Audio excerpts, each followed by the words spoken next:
Hello, good evening, and a very warm welcome to Rangers Radio.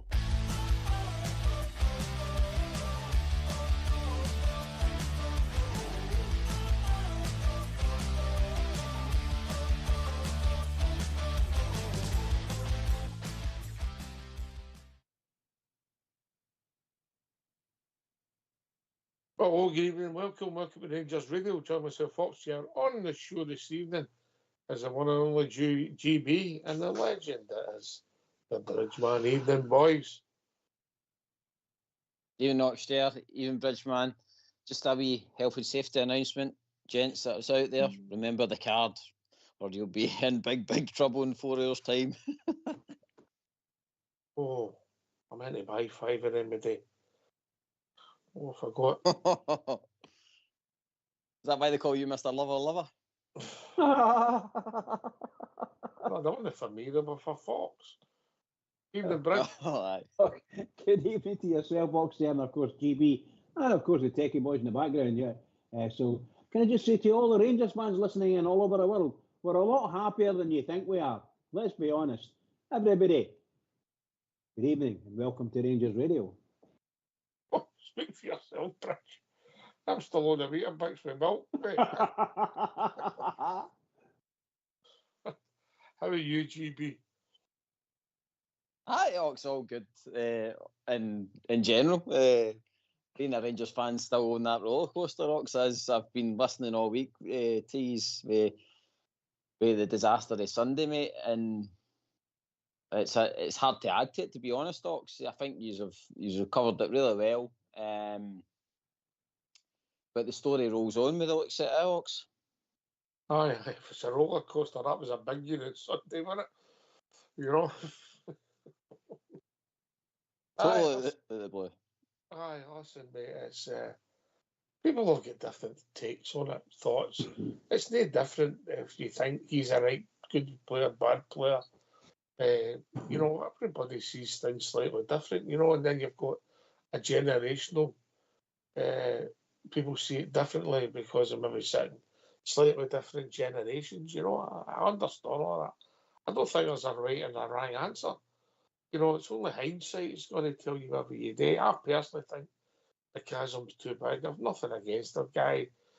Not the greatest circumstances, but I just think it's only going to end one way. And if it's not this week, next week, it's inevitable because I think the support in general, not everybody, of course, have lost confidence with him. Now, you can think stranger things have happened in life, Bridge, didn't they?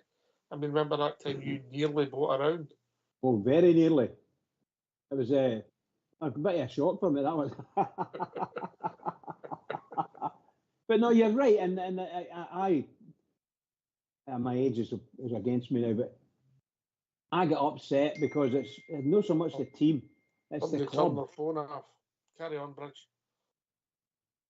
It's the club I get concerned about, you know. Aye. Players come and go, managers come and go. I know that historically, we had 2 managers for what? Well, long time. Three if you keep William Winton, Bill Struth, and Scott Simon, mate, for the whole right up to the 60s, you know. Absolutely. So for nearly 100 years, we had 3 managers, and you know, we've had that in 3 weeks now, GB, you know. But look, society's changed, the world's changed. You're dealing with different issues, and I mean, there's other clubs have changed. Real Madrid changed their manager a lot. Watford, you know, I don't want to be like Watford, but I think they've done it 3 times one season. You know, it depends how important your strategy and you think that person is to your club, or is he the main man, or is it all about the players? I don't know, mate. I don't think there's a right and a wrong. Look at Chelsea, Ox. I mean, they were sacking managers when they were winning. I mean, Champions Leagues and all that in the bag, and the next minute they sack the manager. In Premier Leagues in the bag, and they sack the manager. Crazy stuff. But, I mean, for all what they done, the fans always seen success, didn't they? In a way. As much as they'd probably been shocked at some of the decisions they were making, they always had cups. And now they're probably going through a period down there that it says they're just waiting to pull the trigger again. You know what I mean? So, for ourselves, Ox, I think when you look at come on, the bare minimum you're looking for a Rangers manager is that he can compete and compete well against everybody else in the league. And like I says, coming up against Celtic, then it really is the luck of the draw on an Old Firm day, isn't it? You know, I mean, we all say it all the time. An Old Firm you can go in with the worst form and get a result, or you can go in with the best form and lose the game. But the bare minimum for me, for a Rangers manager, is that he should be able to beat the rest of the draws. And what's starting to happen, and where I'm not accepting it, is that we're starting to go into the realms where we're beating the rest, but we're kind of mediocre. We're like kind of falling into that trap where we're doing the same recruitment as like Aberdeen and Hibs and all the rest of it. I think we should still be a level above, considering the fan base we've got, considering the budget we've got. And I think that's where a lot of the fans start cranking up boxes. That's part of the problem, mate. It's the budget we've got and the shopping we've done, mate. What we've done is, well, right or wrong, we'll take Clement out of the scenario, because it'd be good to go half an hour without talking about him, Bridge, yeah? Yes, please. Yeah, right. So we take Clement out of the scenario. We have paid, yeah, to attract so-called better players, and some of them have gave us very little return, you know. And we like some of them. We don't mind them as players when they're on the pitch. For instance, Kemar Roof. When Kemar Roof was on the pitch, he always looked he was likely to score a goal, and gave us some tremendous moments, you know. The chest against them, I know it was an empty stadium. That one he scored that night in Belgium, Fazen Hoff Bridge, when it was pouring their end. You were in disbelief, weren't you? Absolutely. You know? Astounding. Aye, you know, the goal was just unbelievable, and you know, and he gave you some good moments. In the time he done his shoulder GP, he came on in a quagmire, scored the winner in the semi-final, went up the park, fell and dislocated his shoulder. Nothing against him as a player, but value for money, nowhere near it. Loads of them, mate, loads of them. We've overpaid, gave them wrong contracts, and I don't know who you blame for that, because you're no in the eye of the storm in the negotiations, so you don't know what's happened. But certainly we've paid too much money and it's created problems, GB. Do you think Ox and maybe Bridge can add into this as well?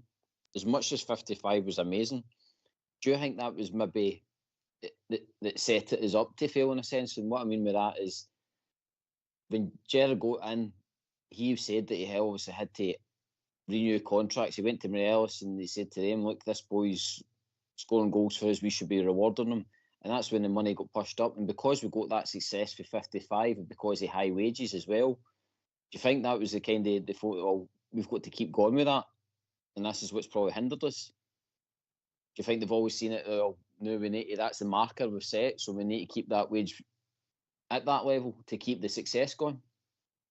I think that agents in their business, or they'll know what you pay for X and Y and Z, mate, and they'll, you know, be what age you are, what length you've got in your contract, how much they're paying for you.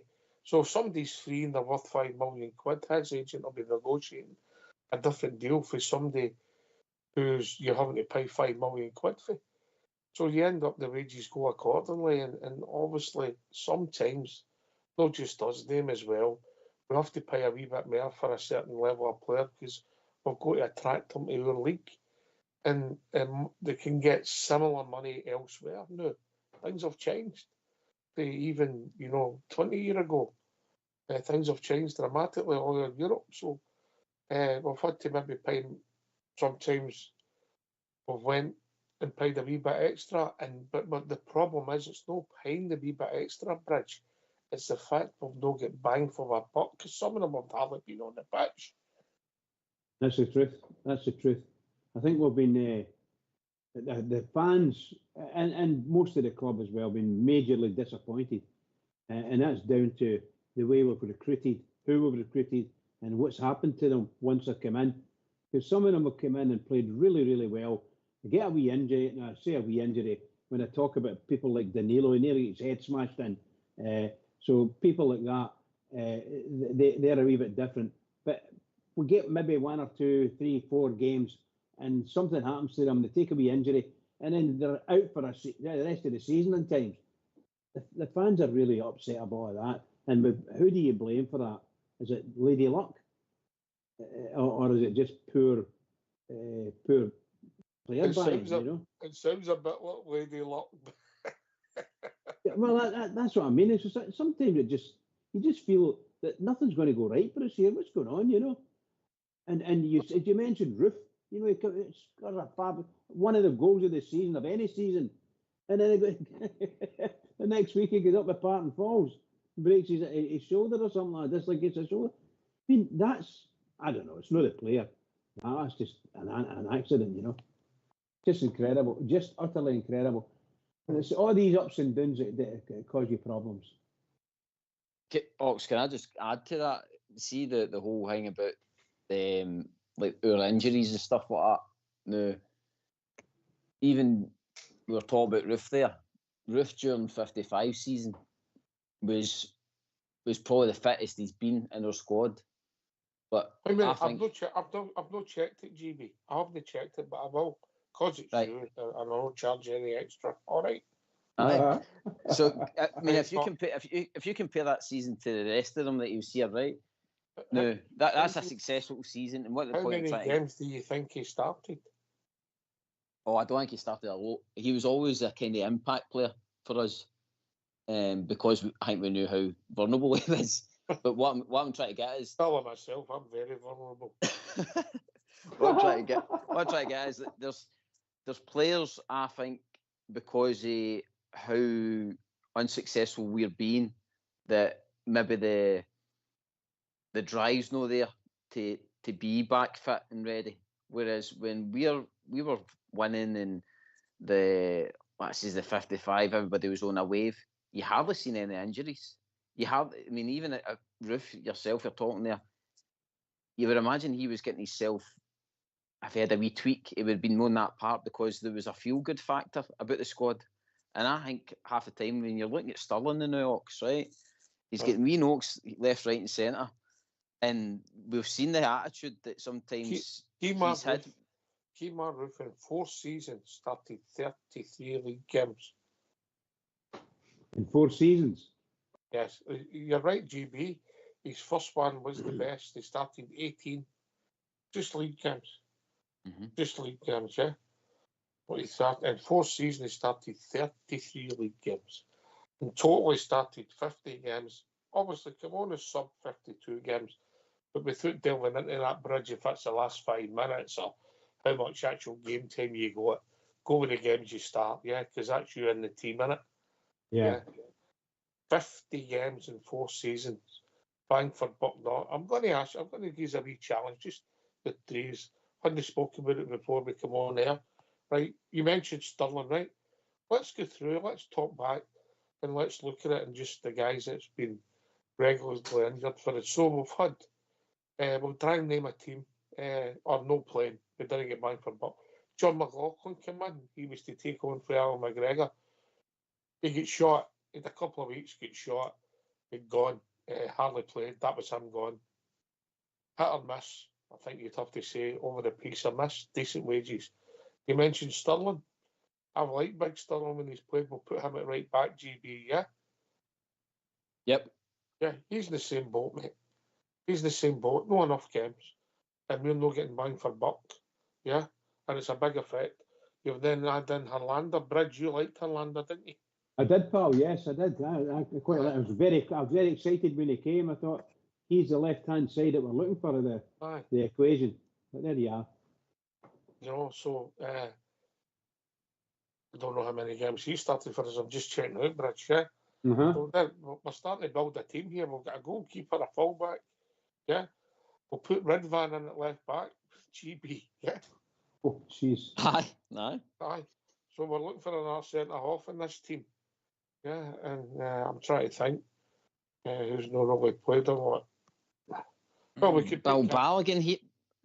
We could put Casemiro in there, couldn't we? Aye. You could even put Suter in. Aye, you could. Or Balogun. Quite a bit. Right, Herlander, 3 seasons where he started 35 league games in 3 seasons. 59 in total. Yeah. You know, so there you go again. No bang for buck. Casemiro, Redvan. There's your back four: Sterling, Hollanda, Casemiro, and Redvan. And we'll put McLaughlin behind them. You with me? And that back four's all full of talent, Ox too. But they're no good. They're no good sitting in the stand. No, that's what I'm saying. But that, like, on paper, we're like, brilliant. These boys are going to improve our squad. And that's where I think the unluckiness has came in. If that was any other team, these boys would be fit. Well, you don't know, mate. But is it bad luck? Is it bad training? Is it bad just injuries? Contact injuries? Or, you know, Bridge mentioned the Danilo one. You know, when you got his jaw smashed, you can't blame anybody for that. You know, so there you go. There's a goalkeeper and a back four. You think any midfield?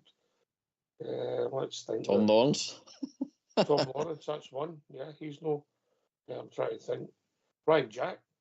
Ryan, yep. Mm-hmm. As much as I liked Ryan Jack, yeah, I thought Ryan Jack was very good for us. He wasn't turning up for his work anymore. You think anymore, Bridge? No, the ones that we've mentioned so far were kind of standouts, you know. But the young boy that we just get rid of, I know he's not there, Matondo. That was another one.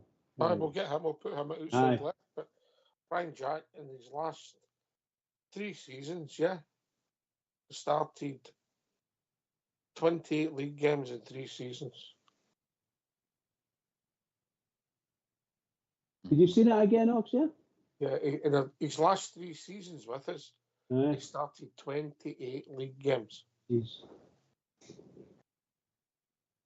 Yep, he's been sadly missed, Ox. I don't mind Ryan Jack. You know, I always thought we were a better team than he was in it. But obviously, you didn't work out the finish, you know. So there you go. You get Ryan Jack, Tom Lawrence, who we put in either a midfielder. Let's think. Could you chuck Raskin in amongst that? Oh, well, or Cantwell. Mm-hmm. Well, Cantwell could go on the right, couldn't he? Yeah.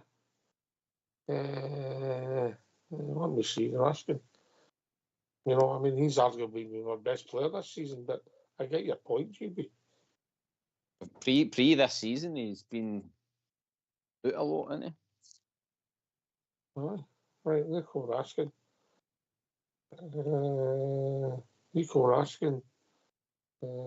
Signed for his, well, as his 3rd season, he signed for his just over 2 years ago, so he's played 2.5 seasons, if you like, and he's started 41 league games. So, okay, we'll give you that. Right, so then we move outside left, we've got Matondo, centre forward, with Kemar Roof, and we're looking for an outside right or a right-sided player. Come on, that's it then, that's 13 finished. Cantwell then, isn't it? Cantwell, anybody else?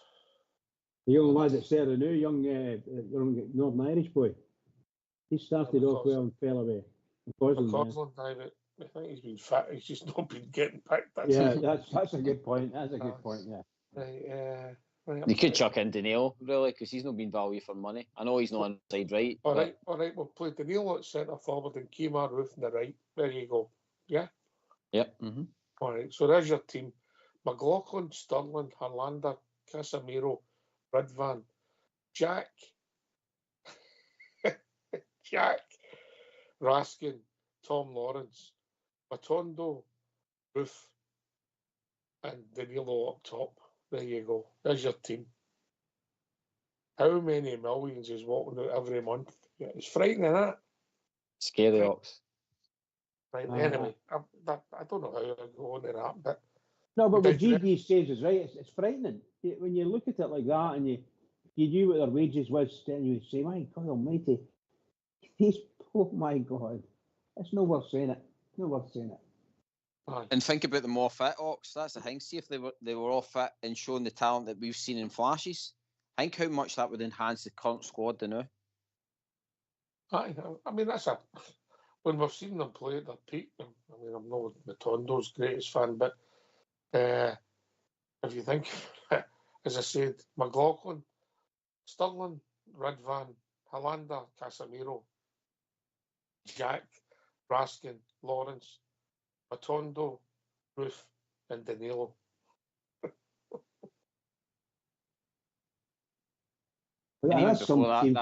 Even before that Sam Lammers as well was totally injury prone as well. Wow. Oh, wow. Yeah. Was he injury prone or just getting dropped?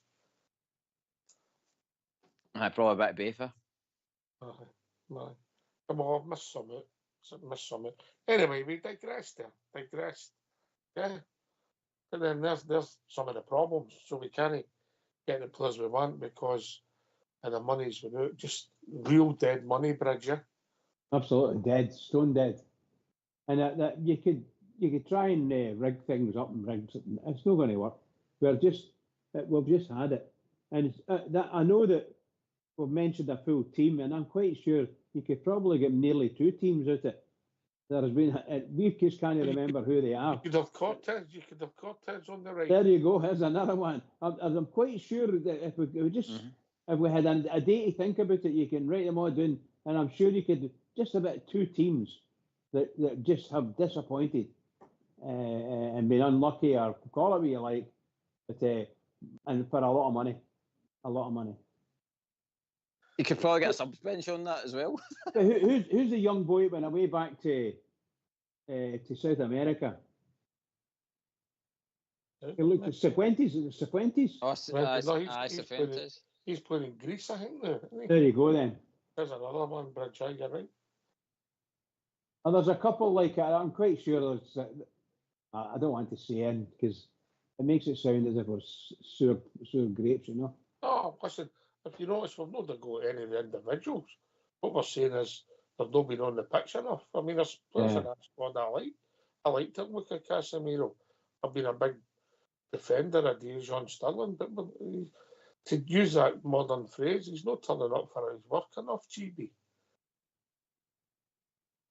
No, and like you say, it's big wages, a bit of a layout for them as well, Ox. And again, they're the probably difference when you're trying to make a substitution, Ox, to rest maybe a player on form. You know what I mean? Look at what we've been doing with Tierney.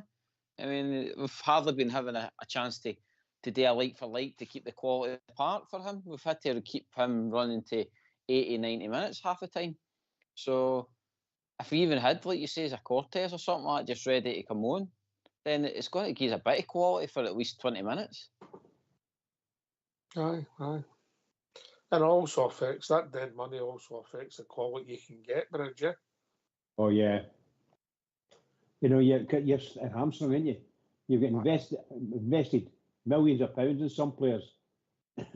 and all it takes is 1 or 2. A second one getting injured. So 2 high-paid players injured. And God knows how long they're going to be out. And if they come back to training, they break down. All these fears are going through you. And it's quite incredible. And I don't know how some of the managers do it, to be honest. But you need a lot of money. That's what it proves. Proves to me you need a lot of money to keep a team going. And we're in the realms of fantasy if we think everything's cool at the Rangers. We're just not got that money to bring these players and get them on. Because some of the players that have left us and went away, the guy that was for Norwich, and I thought when he initially started, I thought he wasn't a bad player. But I don't know if it's a Birmingham City, but he scored a couple of good goals or helped a couple of good goals. And you're thinking, why didn't he do that with us? Why couldn't he do that with us? I can't remember the boy's name. You guys do know it. Dowell, aye, that's him. I watched him on Saturday night. Saturday night, was it? In Newcastle and Birmingham, I think. Yeah. I watched that game out of curiosity because Dowell. Oh, that's the other one. The other one, if I go, I'll take Casemiro to the team. He can go to the sub-bench. I'll throw Ben Davis in there. Oh, well done. Well done. Absolutely. But see with him as well, was he always injured, or was it just an attitude thing as well with him? I don't always believe that he was injured. I mean, as much as they kept saying that he was, I think a lot of the time it was either that he didn't want to play, or it was an attitude problem with him. I think what you're alluding to is some players will play through knocks and bumps and scrapes, and others have to be 100% fit. I think Ben falls into he's going to be perfect, you know. And Bridge would go in the part way off a leg, you know what I mean? But Yeah. I think Ben fell into that category. I'm being kind, Bridge man, innit? Aye. Because I don't know what to think of the players, and because you've got what 50,000 fans go to Ibrox, and many years ago you get more, double that in the stadium, and not officially, but you got double that in the stadium some games, and every one of us would have dragged ourselves onto the pitch, half deed, to play for the Rangers, and just these people that don't know Rangers, well, they must be able to they must be looking after themselves, and who can blame them? But if they're injured, they're injured. Well, nobody can argue with them. Oh. I could, people. But that's my substitute bench is now all of a sudden Casemiro and Cortez, but they're all right, aren't they? Absolutely. I don't know how much were they people. How much were they for transfers? Casemiro was a loan to buy, so we're paying his wages. Right. And Cortez, I think we'll spend a couple of million plus his wages, mate. My God. So we can't think anymore. We've got to 13. It's frightening. Anyway, we digress. We better get these phone lines on. Yeah. Yeah, Box, maybe they know the rest of the subs. Aye. With that 11, I would pick Michael Beale to manage them, yeah? Oh, my God. Oh, my God. No, Pedro Casino takes it for me. Oh, it's even worse. Oh, yeah, because there you go, the more money. Aye. Anyway, should have got the manager. Should we have had enough? One of us getting enough flack this week, GP. I know we could go right through them. And by the way, Ox, I've seen folk on saying, "Oh, we shouldn't have sacked Gio and all the rest of it." But I'm not being funny. But again, see him in the league as well, and against Celtic, he was absolutely rank rotten as well. No good enough for the Glasgow Rangers. Yeah, I mean, I didn't mind Gio. I think he got there was that. But his first season, he should have took us to the league title. He should have done, yeah. And then obviously the confidence got ripped out of the team, and it looked as if there was a fault. Personally, I'd heard whispers what happened in the training camp. So once the players can football clubs now, the managers are on to hiding nothing. That's why they move on a lot and they move on to different jobs because players got a lot of control and if they down tools, there's a clique or something that's very hard to displace because unfortunately, rightly or wrongly, Bridge, one manager gets sacked and you end up keeping the 20 players. It's caused a problem, huh? Yeah, look, Giovanni Van Bronckhorst, played for Rangers, and I thought he was a superb manager with Rangers. I mean that in all sincerity. Something happened that I don't know you guys know anything that happened to him. Well, I know lots. Well, I mean that you would like to say this is what happened to him, That's a different story. Because I think he was a great player, tremendous career, and he came to Rangers. He always reminded me of a left-footed ox. You know what I mean? Oh yeah, kidding on you. Oh, the way he glided, no. Yeah, wait. That's a different fact. That was all. Oh, GB, don't listen to him. Cover your ears. That's the truth, mate. What was the right fit like, though? His right foot was as good as mine, mate. Oh, my God. Oh, well said, Oxia. Brilliant. That he was a wonderful player. There's absolutely no doubt about it. A world-class player. And I thought we did really well getting him. Really well. Oh, we got him at the right time, mate. He was on the way up, and when you look at his career when he went to Arsenal and done well then Barcelona. I wonder what happened to me, if I'm being honest, if I'm being fair about it. How did it all go wrong? You probably were streets. I'm going to Barcelona street. You became a master of men. If I'm being honest, I must play Smirnoff. Aye, maybe, mate. Maybe that's it's Smirnoff in too many Valentine's days, I think. You get into trouble, GP. But Ox, you touched on a good point there, see, with the Gio thing. And by the way, I total respect to Gio, like as a guy, player, and all that, and the Seville thing. But there is some similarities there. Gio came in, had the chance to win a league. Clement came in, had the chance to win a league, should have won it if he just held his mettle. And then we run into a following season. Gio had a bad pre-season. Clement, bad pre-season. First Old Firm game. I owe you an apology. What for? I remember we were on the show, maybe August or something like that. Maybe it might have been July.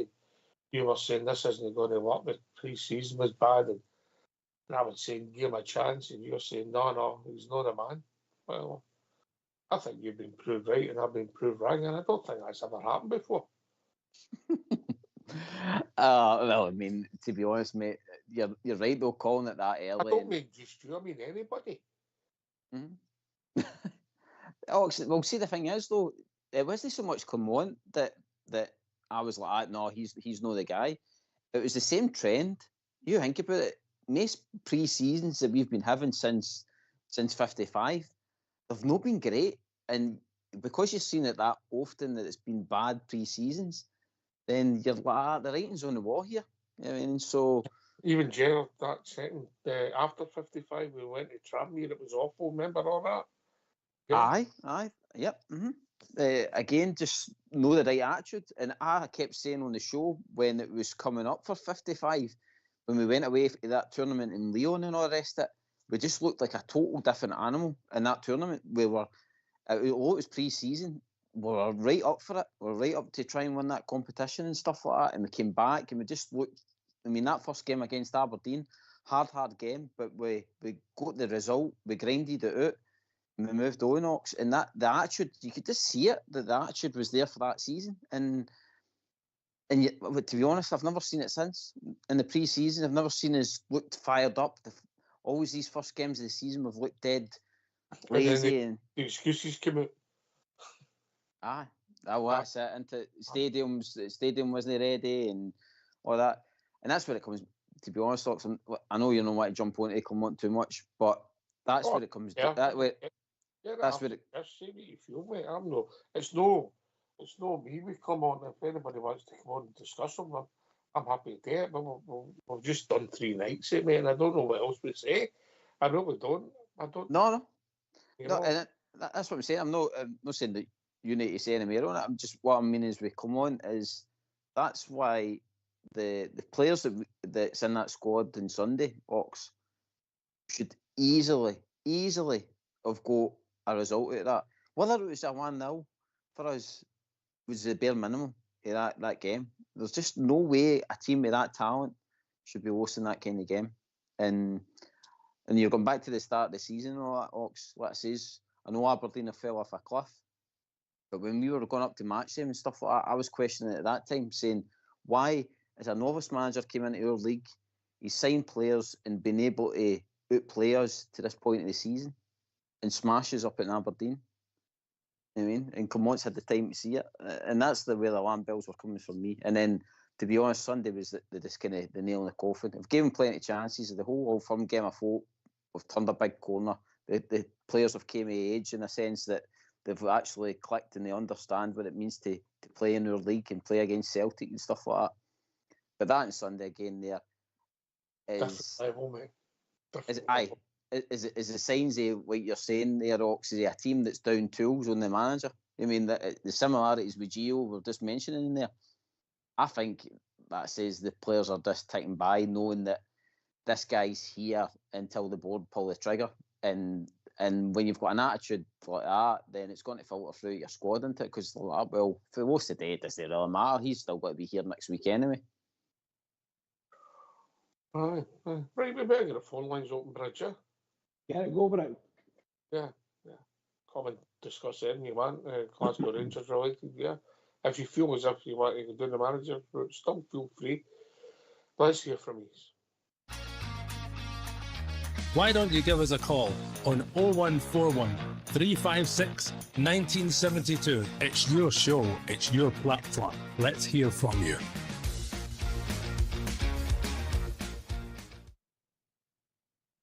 Yeah. I'm actually quite surprised how much value would be in that team and the two subs we've named. There must be more, you know. But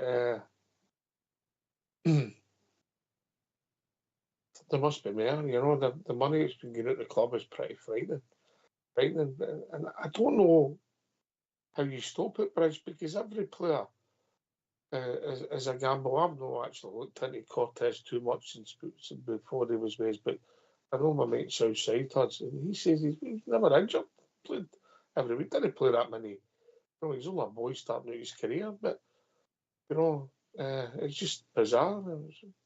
Is it bad luck? Is there something wrong? Has Alberg got something? Is there something wrong in the fitness, the medical, the training? I can't put my finger on one thing, Bridge. I think I think it's toughness in the game that's missing. That's what I think.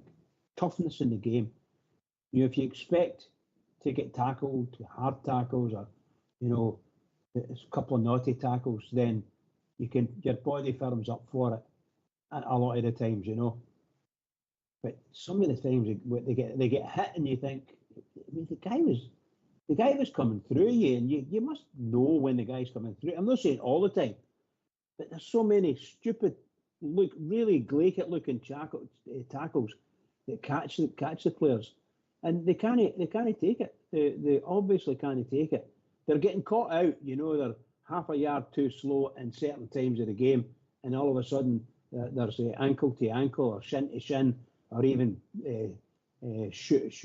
sole on top of the leg. Anything like that. And if players aren't used to the pace of the game, then they're never going to get used to it. You know what I mean? They need to get used to it. If they're getting injured and then they're coming back and they're weak-minded about it, you know, a bit worried, you just can't help that. If you take the guys, you know, we've mentioned, and I'm not wanting to go to them as individuals, you know, some of the Casemiro away in international duty gets his injury. Danilo, we mentioned. Brian Jack, let's be honest, some of his injuries were because of the way he played the game. You know what I mean? Brian played.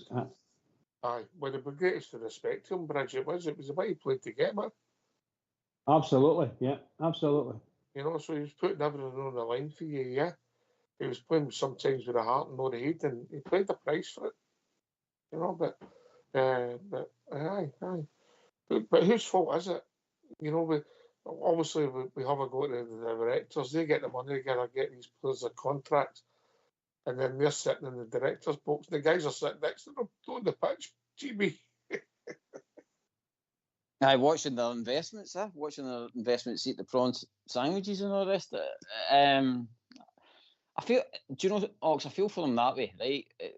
Like if I was an investor putting money in and I was watching that in the park and watching the results, you'd be gutted.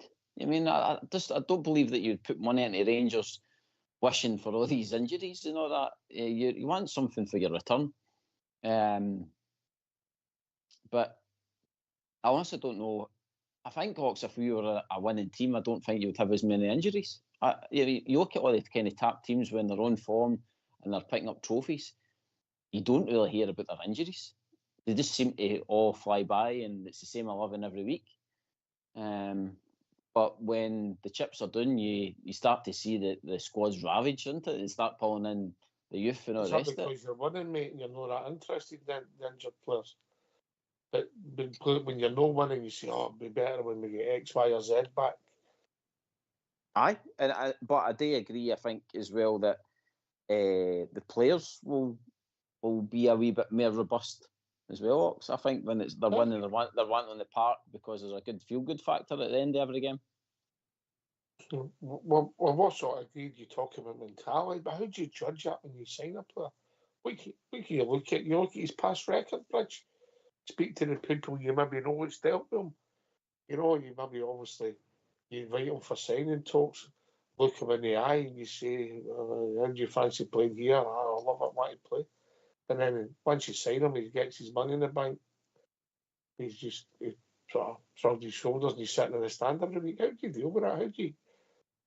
It's not just your club. How do you deal with it? Remember many years ago, certain games, particularly juvenile games, there was old guys used to walk around, you know, and scouts. So a club like Rangers might have, I don't know, 10 or 15 scouts. Oh. You know, and they would go and look at them. Quickly, we've got another player. We're going to put a lone player. Put your player on the bench, GB. Who is it? Ramsey. Thank you. Oh Carry my on, God! Carry So on, Bridge. true, so true. Carry on, Bridge. No, who was the one that come up with? We're going to run the world, and Scott Brown would be the rubbish and blah blah blah. Who was that one that came up? Well, that was Joey Barton. Aye. Joey Barton. There's another one. Never done nothing. Oh dear. Anyway, sorry, that just came to mind there. Apologies. No, I just think the people who are selecting the players, maybe selecting them when they seem to be playing really, really well, catching the eye on a really nice pitch against players who are maybe 3 or 4 levels below them, so they kind of stand out a wee bit, you know. They're not watching them against a team in our league they'll just crush you. They really will just crush you. They don't care, and that because of the club that we are, and the status of our club, there's certain things happen to players against our club, and very little ever gets done about it. And we had some terrible, terrible things that's happened to some of our players. Ian Gerrard, in particular, I think that's probably one of the worst tackles I've ever seen, ever. And nothing done about it. And there's some, you got it through it right up to even the present day. You see some of the things that's happened to some of our players. That kind of a bearing. You know, a guy's playing second game, he's getting a bad injury. Danilo smashed up, scores a goal, and all of a sudden, 10 seconds or whatever, as a second after it, he's in a hospital. That's exactly what happened to him. And okay, people say it's a clash of heads. I can't argue too much. I can only tell you my piece. That was that guy was coming to get him, and that's all there was to it. And they done it. And with a couple of players, when we played Motherwell at Hampden, we came off the worst because they absolutely bullied every one of our players. Just about every one of our players were bullied. And that's the kind of players you come up against. These players don't see that. I don't think they ever see anything like what happens in our league, particularly because it's the Rangers, because you don't get any protection. Yeah. How? I mean, if you're talking about this attitude thing and, character, to use a word that Big Jock would use, if somebody's maybe not got that attitude, the club selling's not going to say, hey, Mr. GB, we'll give you £500,000 off of him because he's not got a great attitude, are they? No, they're going to keep stimming it. I mean, they're not. They're going to be saying to him, well, this guy's so your what's hard? recruitment, you've got to maybe be more selected. I've got a theory for you, right? I think we're going to have to give you bigger wages. Bridgeman, don't fall off your seat. Let me finish. Bigger wages for guys that's on the park and doing the business. And the ones that's going no on the park and no be able to turn up for the work should be on different contracts, so you're really getting repaid for filling that stadium and winning football matches. There you go. There's wisdom beyond your years, that one. And that's exactly what we did in football all these years ago, when most players were on the same wages. Theoretically, they were on the same wages.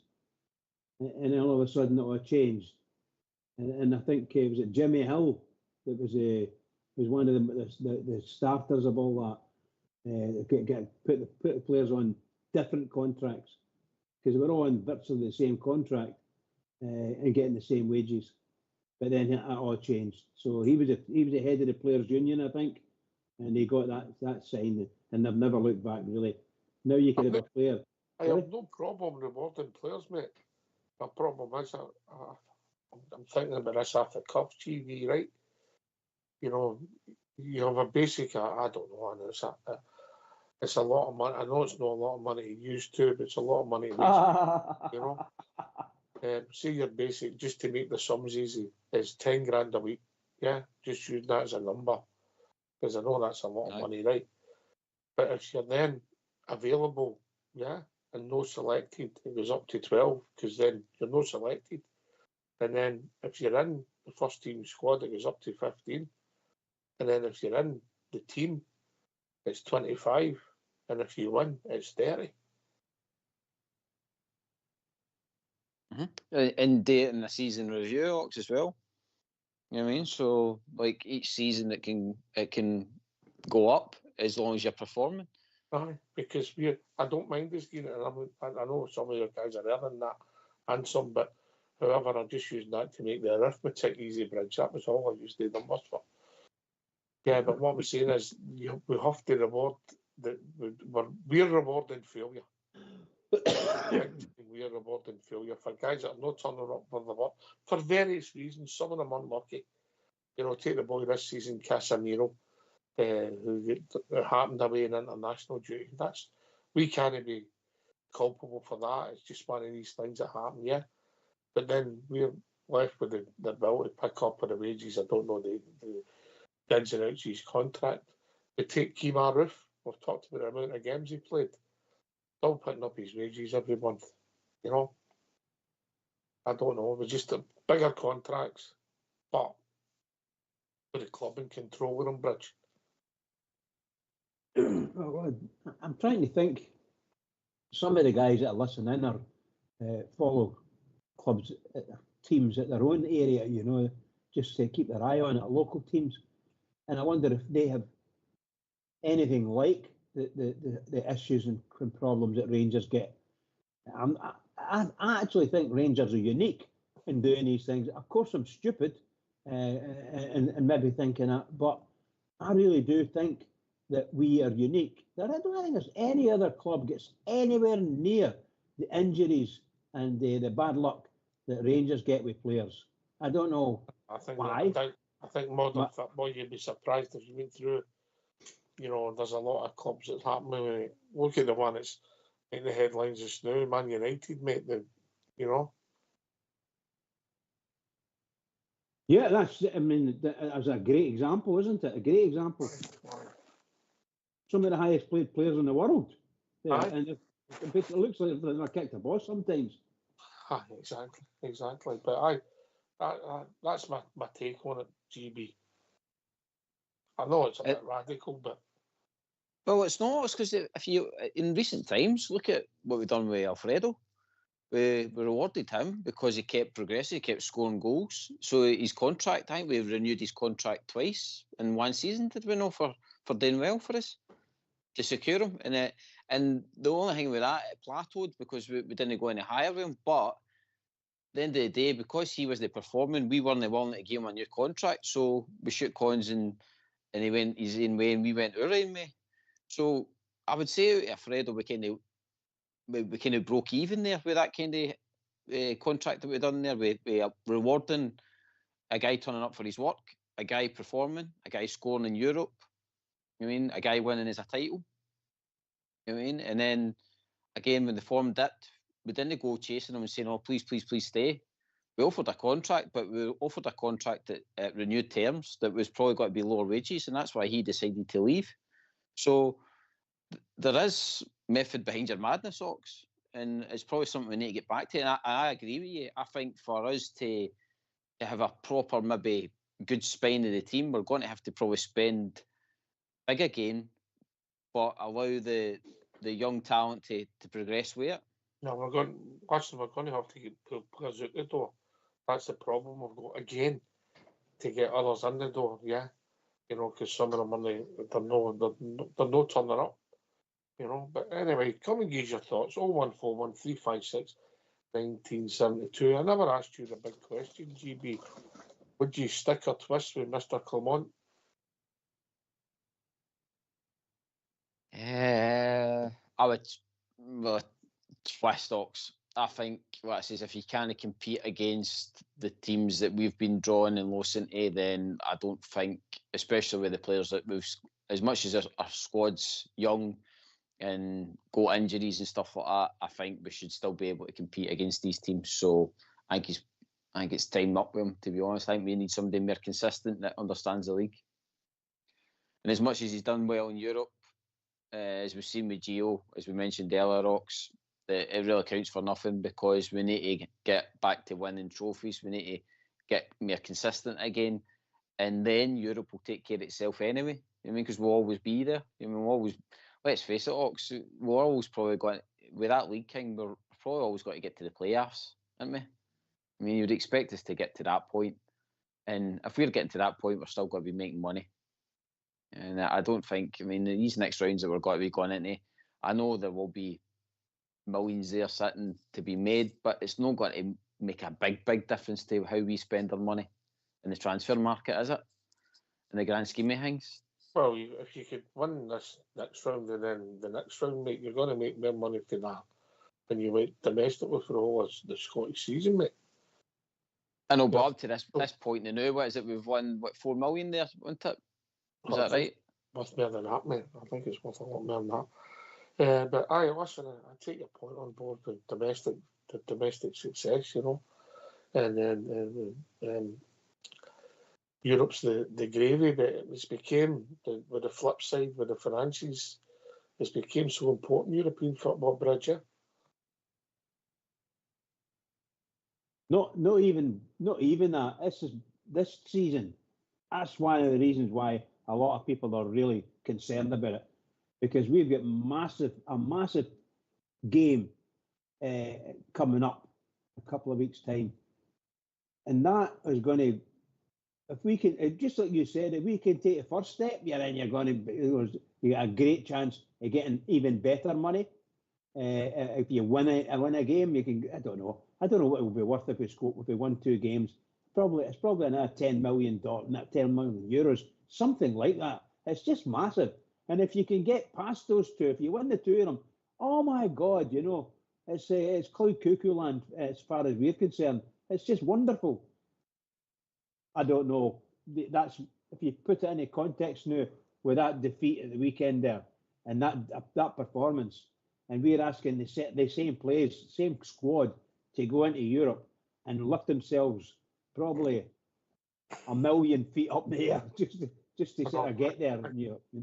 I can't see it, Bridge, because of that, but none of it's made sense to me. You know, so that it wouldn't surprise me if that happened, because it's been madness. GB. Mm-hmm. Ox, do you think that that Europe has actually got the players in that's in the current squad now? So what I mean is, if we weren't in Europe, it's a worry what type of players that we'd be attracting to the club, because I don't think there's players out there now that are turning up for Glasgow Rangers anymore. I think players are coming to us because we've got European football and we've got the chance of maybe challenging for silverware. But if we weren't in Europe, and I know I'm contradicting myself here, but if we weren't in Europe, then I don't think we'd even be getting the level of player that we've got now coming to the club. I think we'd be struggling. I still think we're playing pretty decent salaries. I know you two are on a lot of money on here, but we're still playing pretty decent money, you know. But even at that, Ox, you might be paying decent salaries for draws. You know what I mean? Well, that's the problem, mate. You've got to... Listen, we've named a team there, okay? And is there anybody in that team that... Well, Martondo and Cortez, we've not seen enough of, yeah? Yeah? You know, Martondo's hardly kicked the ball for us, and we've not seen Cortez, so we really couldn't judge now. And Casemiro, we've not seen enough of him. Ryan Jack, we know that when he's played at times, Tom Lawrence has good technique. Yeah, I think he's not up to it as a signing for us, but you know he's got decent technique. Ryan Jack, fabulous player in his day for us. Yeah, you know, Raskin this season has been arguably our best player, but we're we put him in because of the 3 seasons. You know, Big Calanda Bridge loved him. Sterling, you know, he's got pace, power, and everything. McLaughlin started off well ways and then got shot in the head. You know, Alanda, Ridvan, you bought him as a project to think you could flip him. I'd sell him now. Well, we can't, but I'd sell him. You know, I'd get rid of Ridvan and get whatever we can for him, get the wages and move on. I don't think it's going to work. And I think it was a bad signing. Yeah, you know, we took a punt, but it's never worked for day one, if we're honest. These are a couple of good games. But, you know, so they've all got ability. But look at the money with just that team we've named. GB that's disappeared out the door. It's hamstringing us. Mm-hmm. And again, most of them were on long contracts that were suffering for season after season, Ox, because of this whole financial fair play as well.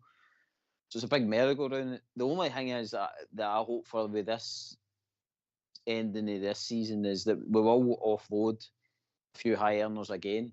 It'll be shake hands and see you later. By the way, we could put Hadji on the bench and all, couldn't we? There's obviously all the games. I mean, obviously you can't blame him for that.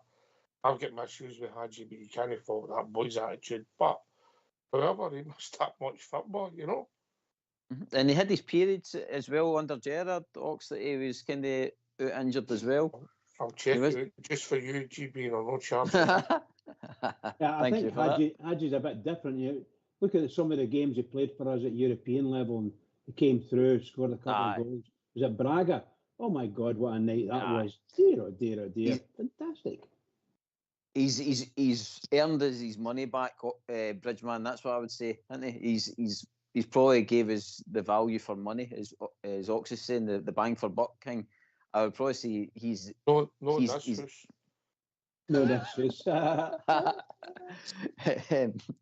compared to what we're having to put up with at the times, Ox, and I think I'd much rather have Hadji in the squad. Here we go. Giannis Hadji has been with us for 6 seasons, and I know that he was in loan for 1, and I know the bad injury. Yes, 60 league games he started. 60? Well, exactly 59, Bridge. Away games? League games. Oh, league games, right, okay. That's unbelievable, isn't it? 6 seasons, 10 games a season. Wow. Right, so he's getting a slot on the bench. The bench is getting strong and all. In fact, I'm going to take Raskin at the team and put Hadji in it.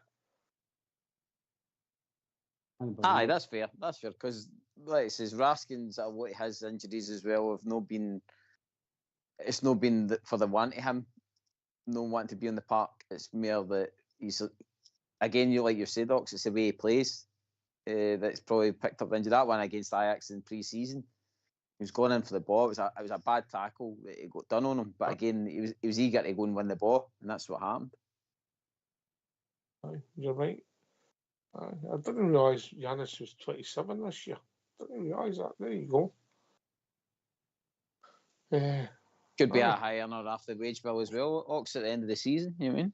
Looks that way, mate. It looks that way. Other people might see different, but it's starting to look that way. Would you give him a new contract? Would you, yes or no? Bridgman? Actually, yes, I would. I'm strange. I quite like him. So, but again, that's just a wee personal thing, you know. Logic's gone out the window as far as Giannis Hadji is concerned. Right. It really has. I'd drive him at the airport. I know. It just shows you the difference in mentality, and I'm talking about our mentality. So people see it differently. Listen, I know he's got a belly. I know he makes things happen at times. Yeah, he's always got a Sunday in him. He's always got a Sunday. GB, what about you? I think it's shake hands, Ox. It's just another big wage we can get off the bill, and hopefully we can, let's just put it into the pot and find better talent. Giannis Hadji, the man, the boy, the way he conducts himself, top character. Can't speak highly enough about the boy.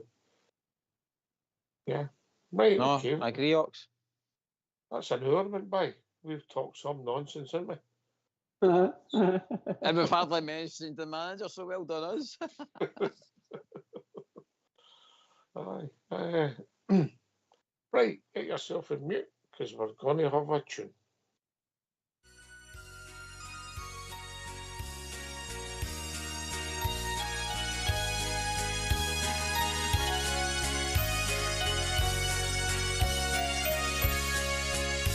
Tonight I dream about my maiden city. I'll go back to the days I spent there as a boy. I dream about the friends I left behind me in my city, Londonderry on the foil. Well, my mother, she writes to me here twice weekly, and she tells me all the things are going on, and she tells me of the bombings and the shootings in my city, Londonderry on the foil. But tonight I lie upon my bed, I'm dreaming. I am dreaming of the friends I left behind, and I dream about my sweetheart and the fountain in my city, Londonderry on the foil. But once more I'm coming home aboard the steamship. On Loch Foyle once more I'm passing by Culmore, and I see those old grey walls still firmly standing there round my city, Londonderry on the foil. I can see the old cathedral, it's still standing. I'm not far away, the old memorial hall, and I see the crimson banner, it's still flying over my city, Londonderry on the foil. Over my city, Londonderry on the foil.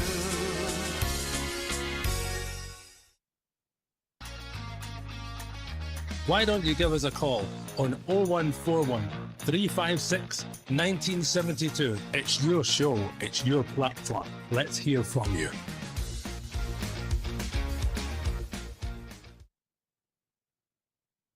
Yeah, aye. So there we go. We've ended up with Casemiro, Cortez, and who did we put on the bench? Oh, Raskin. And we'll get Hadji in the team now, you know. So it's going to be interesting to see what we do going forward. Listen, we've got a game coming up on Sunday, and I know that's been forgot about with the Belly, and I understand it totally, GB. If you're picking the team, and I'm saying you, GB, you're picking the team as any of their players is just unacceptable, and I'm saying they're not even in the squad. Is there any of them for you? What, for the injury list ones? No. This Sunday's game. I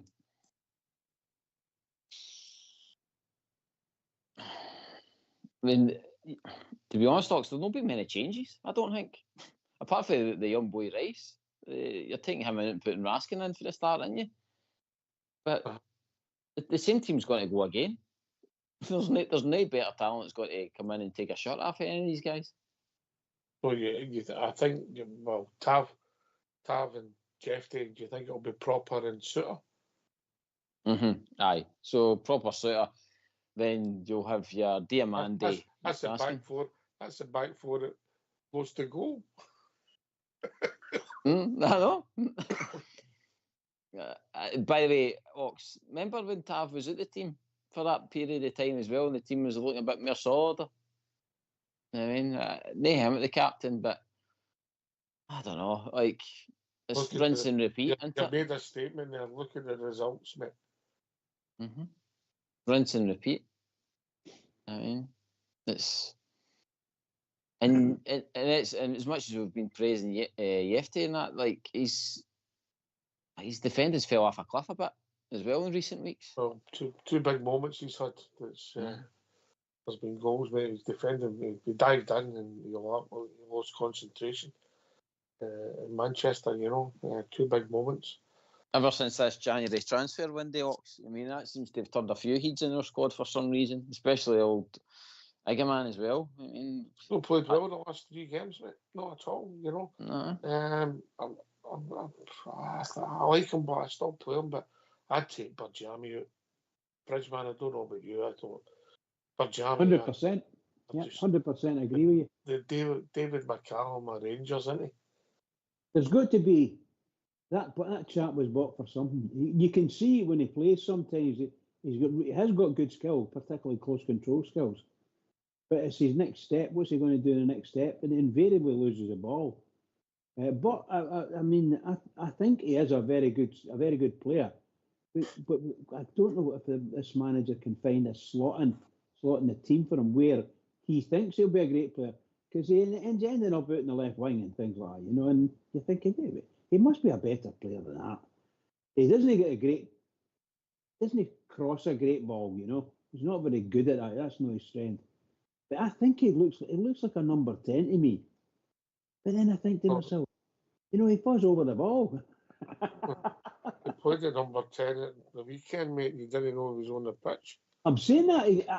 There's times I just think he's a natural number 10. But just like you said there, just times. For me, no, he's not there. The boy's not there, for me. He's a lone player, isn't he? He's a lone player. No, he's a good player. Oh, no, we haven't bought him, have we? Aye. He's worse as a number 10 though, Ox. I mean, you notice that see when we play him in the natural so-called position that we've all been getting told that he was brought in for originally. Since we play him in that number 10, he's actually ranked rotten. He's probably some of his best performances have been out in the left, because when he scored against Celtic and stuff like that in Aberdeen, it was off of the left. But as soon as we try and play him in that number 10 where we've bought him for, he can't play it. I mean, it's, as Bridgeman says, he's got good close control, but after that, he always seems to run into traffic, the guy. Right, when he scored against them, mate, he played the number 10, didn't he? He played deep and was getting on McGregor, yeah? He's done that 2 Celtic games in a row.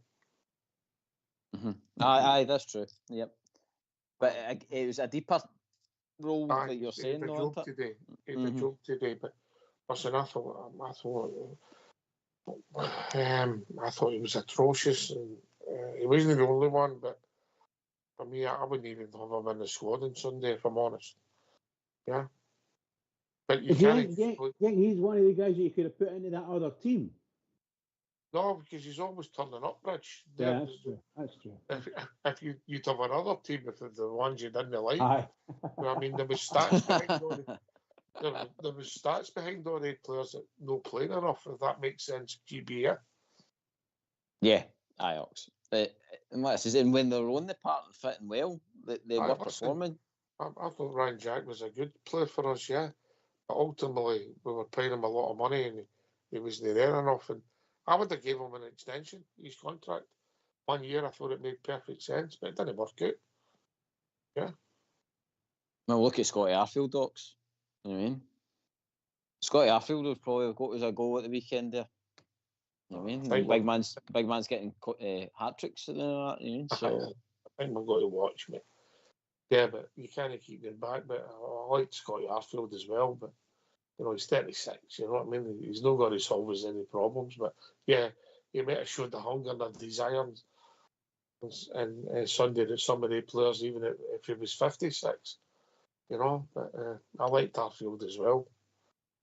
But you look at Balogun, right? We've got him back on a right low contract, Docs, right? And he's in the background. he contributes here and there. A guy like Scotty Arfield, leads Rangers and all the rest of it, does perform when he's asked to. I mean, usually always fit and available. Again, there could have been a conversation had with him about wages, because if he's sitting in... You've got to remember, mate, that when he was playing for us, his legs had gone, mate. And he plays in the engine room of the team, no? I'm not saying he's the answer, Ox, but I'm just saying the state that we are in, we trying to get results and trying to get through a season. At this time, I would rather have Scotty Arfield on the park than, like I say, some of them, considering this is what we've paid out, like you're mentioning there, 4 million here and 4 million there. I think Scotty Arfield, with the greatest respect, I think his days of playing for us are gone, and he done well for us. I liked him, but I accept your point. I mean, I think Jimmy Arfield, who's a lot older and passed away, could have done more than Jamie done at the weekend, if I'm honest. That's what I'm getting at, Ox. Like the way Jamie's performing, like I bet you Scotty Arfield in one game would probably show you more. And I'm not saying that we're going to sign him tomorrow, right? That is in the past, but that's the frustrating thing. I mean, where you could have probably had a freebie there. I mean, taking air, and then you've paid out that money for a guy that's clearly probably got to go down the same path as a lot of them, Ox, that he'll get to the end of the season, and if there's an offer comes in at £1 million, then we'll shake hands and move on. I mean, it's still early days for him, but I would drive him to the airport as well. For Jamie, yeah. Warning signs are there, mate. There's that many of them I would drive to the airport. I might need a minibus. We're becoming experts, Ox. Bloody true. Ox, we're becoming experts because it's the same old story all the time. We can see these traits and the mistakes that we keep making. Aye. I think we've been joined by Below. How are we doing, Below? I'm fine, buddy. How are you? I'm back again, I'm afraid. Oh, you're back. Good to hear from you. Oh, Baloo, long time no hear, Baloo. How are you doing? I know, but how's yourself, Bridge? You good? Brilliant, thanks. Brilliant. Good. I was on last night. I'm lost.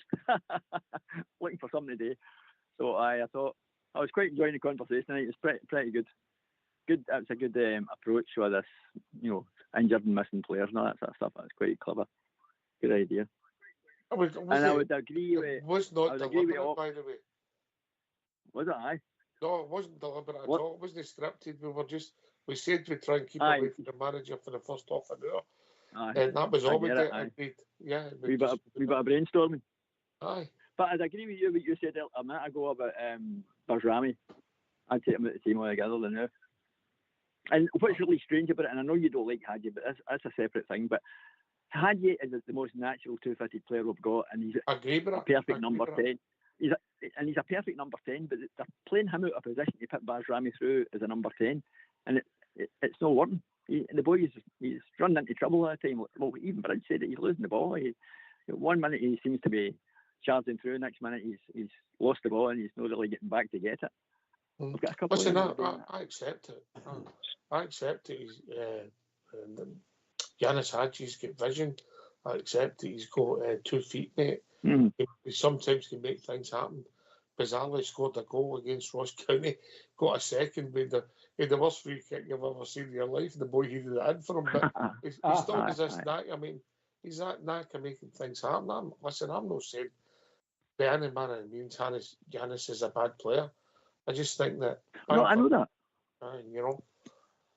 I get it. He's just like there's players that I never liked in the past and that sort of stuff, and other people are like that. I mean, there's a guy that I have a wee baby in the pub 2 or 3 nights a week, and he loved Ronnie McKinnon, and I just didn't see it. I mean, I don't know if you guys will remember Ronnie McKinnon. I know Bridge will, but Ronnie McKinnon, centre half, I didn't get him at all. But this guy said, no, brilliant, really fast, great with the ball, his feet, could head the ball. And true enough, I mean, he could certainly head the ball.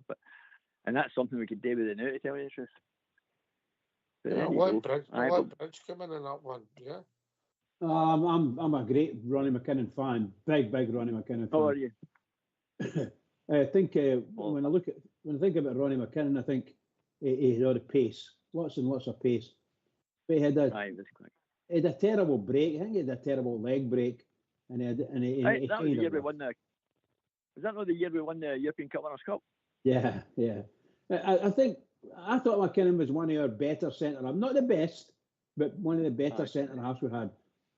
And I think if we, I like to pick out players and then say, in modern days, just think back. So if you had a Ronnie McKinnon in your team and you put him up with, and at the back with Bjorkland, my God Almighty, there wouldn't be many players could have passed us and got away with us, Had a good name. That boy Bjorkland was smashing for us, wasn't he? Absolutely. He went. Did he go into Valencia or something? He was very good. And obviously we had golfing on that and Butcher. But no, that Bjorkland, he was a great player for us. I really liked him. Ronnie McKinnon was Pelly no complimentary after the 66 friendly? Did I not read that somewhere? He was indeed. He might have done. He was indeed. I don't recall it. I know that you know more about football than Pelly, Billy, but carry on. So I do. I can't even spell Pelly. No, but what's your take on the whole thing, Billy? I know you were on last night. What's your take? No. Well, I thought I made myself pretty clear last night. I think he's had his chance. He's had his time, and it's like, I know a lot of the arguments are really. I think it was Albert. Some of the stuff he came up with the other night, I thought was really imaginative, really clever, and I thought he was actually swaying me a wee bit. But I still think he keeps falling at the same fence all the time. It's like the first hurdle every single time. He doesn't seem to be able to understand how these teams love it, because all we do is pass about in front of them and make it really difficult to get through us. And like I said, see if I was a manager at Ross County, I would reckon if I was to play Rangers 10 times, I would think 5 of the games I would probably definitely get a draw. I think I might manage to win 1, maybe even 2, and we'll definitely lose the other 3, and we might even get an absolute humping in one of them. But I wouldn't be afraid with Rangers coming to me now. I would just close it up, just say, keep marking, keep running, keep doing everything you can, and keep it as deep as possible. Because if you give them their room to run, you can see it yourself. But players, there's guys that are taking the ball a pass of 10 feet, 20 feet, and then they don't move. I mean, the whole idea of the thing is that, pass the ball, move. You've got to make them move. You've got to make them create spaces. You've got to make them think. We're not doing it. And that's the players' fault. Because we talked about how good the players can be. I mean, we've taken 6 after beggars in 2 games. Well, should have beat Tottenham. We probably could have beat Man United on the night if we'd been a bit smarter. And we got the one in the French. Well, I mean, we've played great in some of the games. But there's no excuse for going to all these low block teams and not being able to work it out. I mean, we're not even, some of the days, it's so predictable. You're sitting there knowing what, nothing's going to happen. In fact, you're thinking, what's going to happen? You're going to get the last 5 minutes and you're going to score. That's the sort of thing and for Rangers fans to actually sit down and think like that. Because me and my brother think like that. We're sitting watching and go, this is dire. We're going to get pumped here at the end. So I think that it seems to be a good technical build-up. I mean, like I said last night, we didn't need somebody to tell us that the way we were managing the affairs of the squad in the background wasn't any good. We're letting players go for nothing. And as we've discussed earlier on the night, we're paying players a lot of money for sitting on their backside doing nothing. So, there's too many things. And he actually said himself, how many times did he say about too many injuries? I'm going to get this sorted out. Too many injuries. This has got to be fixed. I don't understand what the problem is. I've never been at a club like this before. And we're still getting it. So he's not fixed that. And he's now talking. Then he said, wait till the end of October, you'll see a different team. And true enough, we've done some great performances, but we've had some shite performances as well. So he's not fixed that either. That team that we were expecting at the end of October only turns up now and again. And that's not what he's getting paid for. He's getting paid to win the Scottish silverware. He's not getting paid for Europe. Europe's a really big bonus, and actually it's all we've got left at the moment. But generally speaking, Europe is just a bonus. He has to actually make sure that we go and do a Walter Smith and, just keep battering until you get that goal, even if it's the last minute after the referee's backside or something. It doesn't matter how it goes in, as long as it goes in. But we don't have that urgency in that fight because it's all this patient tap. And we're having shots, they're getting blocked and we're shooting over the bar. Well, Sunday was a shocker, but I just generally think that he's had his opportunity. And like I said last night, I would like to see it'd be interesting to know the structure he's created in the background, if he is responsible for it, or if it's the guy that he brought in, the other Belgian guy or whatever he was that he brought in, whether it's him that's brought in this framework and all the rest of it. Because clearly that's getting better. We're bringing in boys reasonably young, decent money, longer contracts and things like that, and it seems to be, from that point of view, working. So if it's no him that's arranged that and got that running, then we don't need him. We need the guy that's got the back office running, that's got everything going. And he's got the brains to sign the right people in the right sort of contract. I think that's he's the front man, and he's became a bit toxic right along. I don't think he deserves some of the other stuff that's been thrown at him. Yeah, and the personal abuse. People have got to remember, if they're Bears, he is the Rangers manager, same as Tav was the Rangers captain. Yeah, you know, and they don't deserve some of the personal abuse. Criticise the performance. Had I go at Barjami, I'm nothing against the guy as an individual. I don't know him. No. You know, well, you only talk about his performance. You only said his performance. I've got problems with that.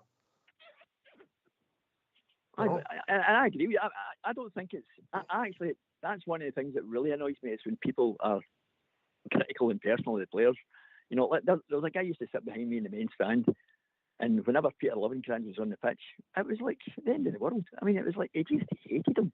And I said this once before on this show, that there was a game we were at, and it was like, me and the wife are sitting there, and this guy's behind me, and he's dead loud as well, and he kept on repeating himself.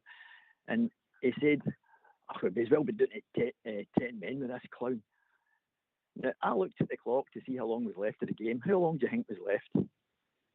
89 minutes. 89 minutes, correct. We were a minute into the game, and he was ripping this guy to shreds. I mean, it was like unbelievable. How can you go to a game? How can you go and sit at Ibrox and spend your money and think, I'm going to ruin my whole day here and sit and talk and scream and shout about one guy? But in actual fact, that guy, at that point in time, he was going down a bit, because I think his demeanour went down, because I think the fans had turned on him a wee bit. But that guy was a good servant for us. He got some brilliant goals, important goals as well. And unfortunately, he grew into the jersey. I'll come right back to you. But I think this is when. Oh, sorry. Oh, you've got to carry on. Good evening, chaps. How you doing? All right. Good, mate. Evening, Bob. Good. I'm kind of coming down back to normality, because I've been really upset. I can be a wee bit better communicating tonight, and I've been all week. I was in a neighbouring village today in the post office, and there were one or two Rangers fans, and I spoke to them, and we got a wee brother going about things, and they were saying that they're unanimous that they want Clement gone. I says, well, I think this is becoming to be a sort of, I can't put a percentage on it. I says, but I think a lot of the Rangers support today, we need a change of style of play, a change of tactics. Rangers need to be more physical. We're not being physical enough. And, you know, for to compete in this league, we should never be 13 points adrift in this league, and we are. So we need to grasp the opportunity to get people in, be a bit more physical, a bit more tactically aware than what we've been. Not been a good season. We'll just have to write it off. I think that's basically it. Cheers, mate. GB.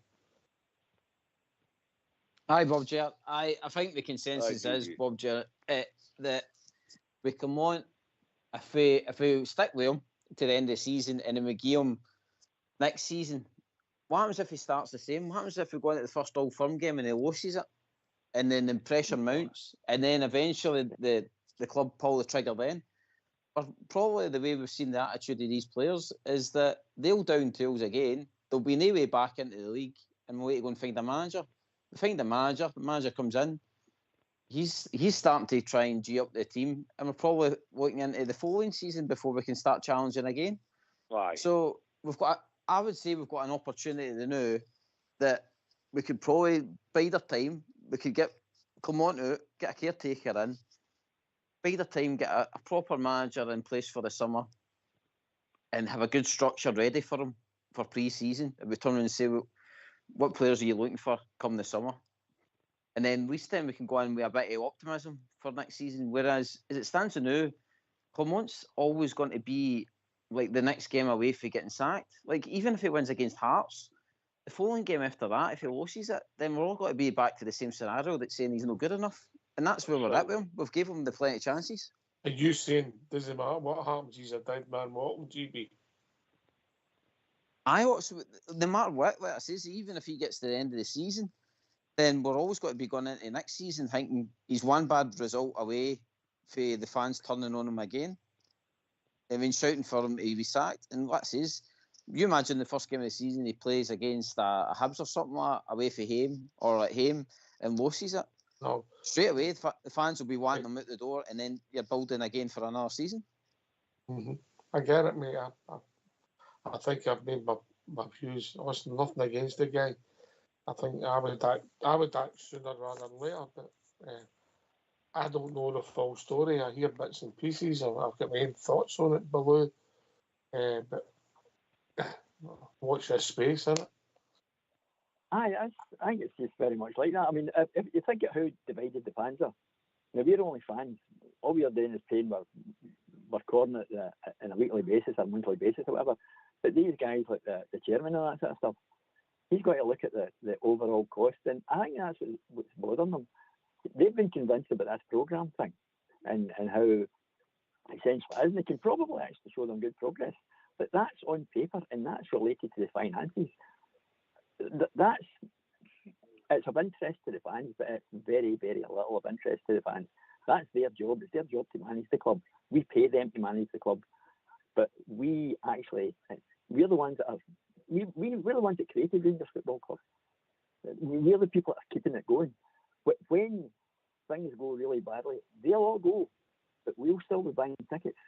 I mean, I remember the 80s and all that sort of stuff. So there was times when I was hardly aimed at the ground over there. So I understand their approach and their angle and their sentiment about it, but we need to separate what the business plan is for the football, because the football is not working. It's working sometimes, but it's not working enough, and it's not working where we need it to work. We need it to work in the league. We need it to work in the Scottish Cup and the Scottish League Cup. And I know we're unlucky, but really, that's where all the riches and the rewards come from. I mean, let's face it, if we win the league, we're going straight into the Champions League proper. And how many more millions of that is that? So now we've already lost that now, taking that away from us. And that's the point when you go back to Tynecastle at the start of the season, and we should have won the game, and Hearts were poor, and we didn't beat them when we should have done, and we were still, even then, we were lacklustre, and you're then 2 points behind, and the things just started, mate, yeah? Aye. And what GB said, I mean, see with the close season, I see with the Man United game, I turned to my brother, I said, we're doing nothing this year. No, with that lot, that's dreadful. And that was a friendly, and I just feared for it. I just thought, I met two smashing fellas in Birmingham. No, I was way outside, but I met other people at the game. I was talking to two smashing fellas. Never met them before in my life. Drawson, can't mind their names now, which is sad. But anyway, and bizarrely, at Birmingham, the way we played that night, we were poor, particularly in the first half. And the guy turned to me walking at he was leaving the ground, shake my hand, and he said by the Christmas, Derek McInnes would be the Rangers manager. And I didn't really take a lot of notice of what he said. And it actually makes sense now. I'm not saying Derek McInnes is the answer. The guy was only giving his opinion, and I'm not saying that Derek McInnes should be the Rangers manager. What he was saying was, this guy's not going to last. And when I think back to that evening, yeah, he had a point, I think. Well, no doubt about it. I felt the same to me. I thought the pre-season, and we were really a team. It was really crap. It was unbelievable what we were watching. Aye. Bridgeman, and you come, mate. You mentioned Manchester United, but I think you were talking about it in a pre-season friendly. What type of game? That game that we played them just recently, then that is unforgivable. What we did again, we should have held that. Oh. You know, you don't lose a goal. You shouldn't lose a goal. You're sitting there and you're drawing. You've got yourself in it, and and all of a sudden you just seem to fall apart, and for maybe half a minute, you know, and the whole thing goes on. And they scored a goal, and really and truly they were rotten. I thought we played quite well against them, but they were just the same as their normal Premier League form. They were absolutely rotten, and they get that goal. We gave them that goal. We gave them that goal for sure. I think it was the goals. The first one. Yeah, absolutely, pal. Yeah. I'm just talking about that second goal. I was just meaning the winning goal. Just, I get it. Terrible. Just terrible.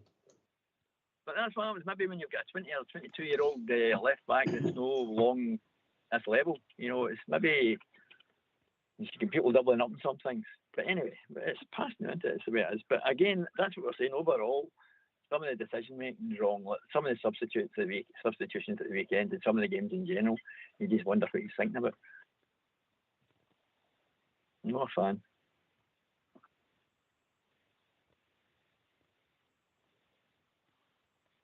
Can I come in here, Rox? Aye. You go, Bob, yeah. Aye, well, I'm agreeing with the boys are saying there. I'm a great believer that that seasons aren't judged on pre-season friendlies.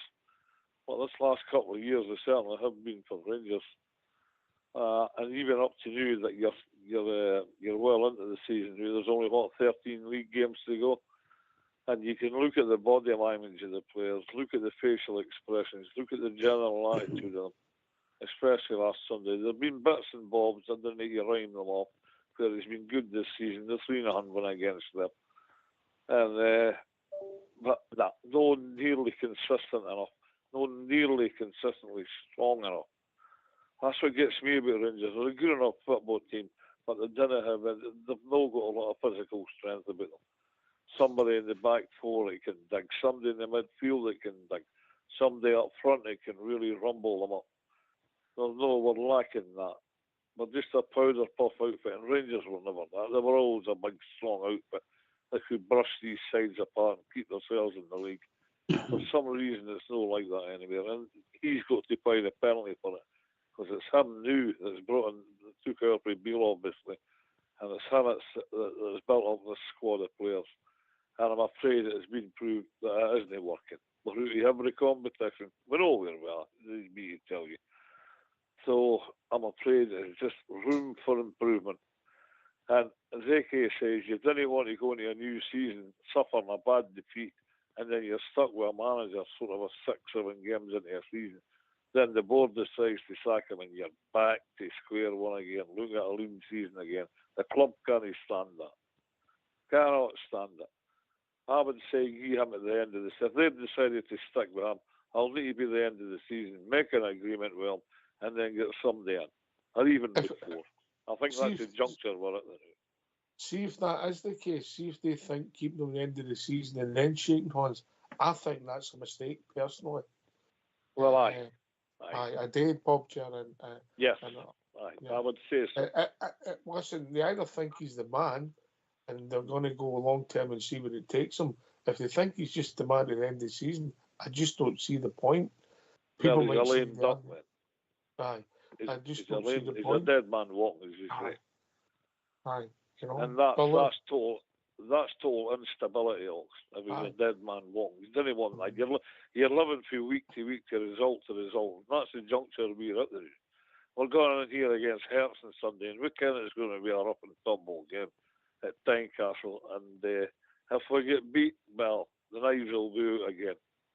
And Rangers can't live like that every week. We've got to go into a game in the Scottish League every week with a high degree of confidence that we're going to win it.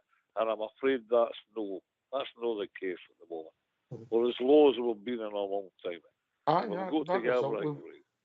If that result happened in a good season, we'd be low. Never mind this season, you know. But I don't see the sense. Listen, if you think he's the man, you've got to go with him and go longer term. But if you think he's just the man at the end of the season, I don't understand that rationale below, if I'm honest. No. There's no doubt about it. You know, it's like everything Bob just said, it's exactly the case. You know, it's just a simple thing. All you're doing is you're hoping and hoping and hoping. It's trying to get across a burn using stepping stones, and then you stand in one that doesn't work and you're away. You know, it's like you're going to get this all the time with him. He doesn't have the solution in this. He's been at it for quite a while now, and he's still using the same processes and all the rest of it. And I think he's one of these guys that he wants to. I mean, you see when he brings players off the field, he's got his arm around them and he's explaining to them, "I brought you off because I think you need a rest," or whatever it is he's telling them. But he seems to want to be like the players are respected or something, and he seems to want to take really good care of them. And I think that's maybe for some of the ball foul of him. I think Cantwell and guys like that. Look, I just want to play football, mate. Just let me play football. Let me go and do this. Let me move out of that position you gave me, because I know what, if I get the ball here, I'm going to be up, I'm going to be through, and there's a good chance that we'll get a goal here. But he didn't want players that thought for themselves. He's got this structure, this rigid. I mean, Beale was probably the same, and I expect that Van Bronckhorst certainly was, because that guy, I talked about him last night, that Mackay fella, the one that played for Bayern. I mean, he's like ripping into. What made me angry about what Mackay did with Ryan Kent was it was made public. There was no need for that to come out into the open. There was no need for him to broadcast that. If you're going to criticise your squad players because you don't like some of the tricks that they do, you try and keep that in this. You try and keep it between you and him as manager. But you don't ever let that get into the public domain, because whether you like it or no, all these men are young men. And they're just football players. You know, they're no rocket scientists. They're no academics. These guys are football players, and that's their skills that get them the money that they're earning. So confidence is a big thing for them. So if you start denting your own team's confidence in training by telling them, "Don't do that, you donkey, I don't like that, you're a clown, stop it," or whatever it was you say to him, that's really no good. Mackay should get a slap for that, not Ken. It's things like that I just, you don't know what's happening behind the scenes, but it seems to me that that's the sort of thing that's going on with him. He seems so very rigid in what he's doing, and that nobody can move outside that regime that he's set in. He says, "No, it's got to be done this way. Stop shooting, or shoot when you get a clear shot," or whatever it is. The thing about shooting is that it'll take a deflection. I mean, you said about Hadji's free kick. That's why you shoot, man. You shoot because if you can see the goal, there's a chance. But if somebody sticks a foot out, it takes away from the goalkeeper. Well, does it matter? What matters is it's in the pokey. These boys need to be allowed to show their flair and show their style, and I don't think they're allowed. Rocket scientist football player, that looks like my CV there, Bridge. Oh boy, rocket science, love it. Academic player. You might laugh. No, I went to work with SpaceX back in the day. There's a story for you. I'll let you hear that one. Better and better, upstairs. You're doing well. That's a true one, but I'd maybe tell you one night. You mean SpaceX is a true one? Mm-hmm. Oh, right, okay. Is that SpaceX? No, not at all, mate. Not at all. You'll get a laugh at that one. Anyway, where are we? I get you. I get you. The rationale. Listen, I don't know. The managing game of football players, and it's a complex job, and obviously the dressing room can turn against you, and you might be 100% right, but no matter, but you think your own professional pride would have dragged them through that game on Sunday, and that's what's gave a lot of a worry, GB. Ajax, again, the attitude to the game, all of them. I mean, it was just no there. And that's why I was saying earlier, Ox, I think you're just seeing mirror images of a team that's down tools. I don't know. Do you think that the team's down tools on them and they're just going through the motions? If you took Sunday's game just as Sunday's game, you would say that. But obviously, the last two league games we scored 7 goals, conceded 1. So, no, I wouldn't say that. But if you just take Sunday's game in isolation, of course you would. Bridgman.